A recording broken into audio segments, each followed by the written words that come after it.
तत्त्वासना तत्त्वमयी पञ्चकोशान्तरस्थिता निस्सीममहिमा नित्ययौवना मदशालिनी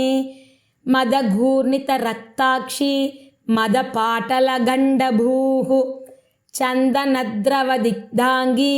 चाम्पेयकुसुमप्रिया कुशला कोमलाकारा Kurukulla Kuleshwari कुलकुण्डालया कौलमार्गतत्परसेविता कुमारगणनाथाम्बा दुष्टिः पुष्टिर्मतिर्धृतिः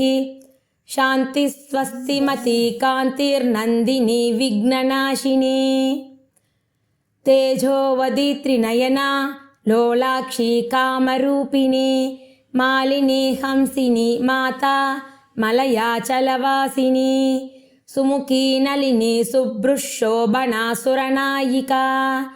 कालकण्ठी Kantimati क्षोभिनी सूक्ष्मरूपिणी Vajreshwari वामदेवी वयोवस्था विवर्जिता